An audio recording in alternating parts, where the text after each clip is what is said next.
राधा और कृष्ण के प्रेम की कई कहानियां आपने सुनी होगी, लेकिन क्या आप जानते हैं कि कैसे राधा और कृष्ण अलग हुए थे और कैसे हुई थी राधा जी की मृत्यु? और हर पल अपने साथ रखने वाली बंसी को कृष्ण ने क्यों तोड़ दिया था?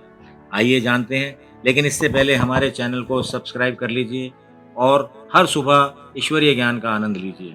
राधा जी की मृत्यु कैसे हुई, शायद आप नहीं जानते, इसलिए आज हम इस रहस्य की गाथा से आपको साझा कर रहे हैं। जब भी संसार में प्रेम और त्याग की बात होती है तो सभी की जुबां पर बस एक ही नाम आता है, श्री कृष्ण और राधा। राधा कृष्ण का प्यार सभी आसक्तियों से परे था। कृष्ण राधा के साथ नहीं होते थे, फिर भी एक दूसरे से जुदा नहीं थे।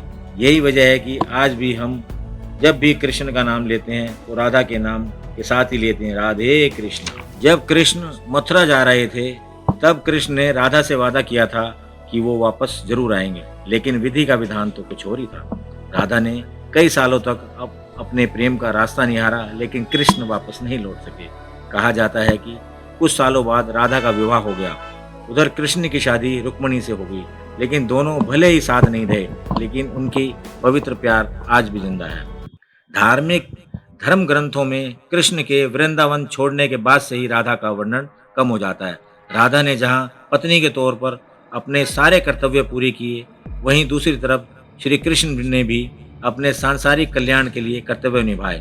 रुक्मिणी से विवाह के बाद कृष्ण काफी समय तक द्वारका रहे और प्रजा की रक्षा की। इसी वजह से कृष्ण द्वारकाधीश के नाम से लोकप्रिय हुए। फिर एक ऐसा वक्त आया जब राधा एक बार फिर श्री कृष्ण से मिली।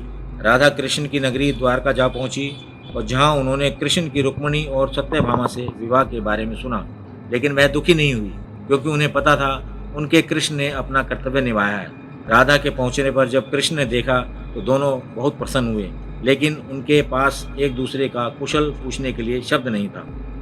दोनों संकेतों की भाषा में एक दूसरे से काफी देर तक बातें करते रहे। शास्त्रों में वर्णन है कि राधा जी को कान्हा जी की नगरी द्वारका में कोई नहीं पहचानता था। राधा के अनुरोध पर कृष्ण ने उनके महल में एक देविका के रूप में नियुक्त किया। राधा दिन भर महल में रहती थी और महल से जुड़े कार्य देखती थी। मौका मिलते ही वह कृष्ण के दर्शन कर लेती थी, लेकिन राधा को वहां वो आध्यात्मिक जुड़ाव नहीं हो पाया, इसलिए वह कृष्ण से दूर जाने पर मजबूर हो गई और एक दिन वह महल से चुपके से निकल गई। राधा निकल तो पड़ी, लेकिन उन्हें नहीं पता था कि वह कहाँ जा रही है। लेकिन भगवान श्री कृष्ण भली भांति जानते थे। धीरे धीरे समय बीता और राधा अपने अंतिम समय में अकेली जीवन गुजार रही थी।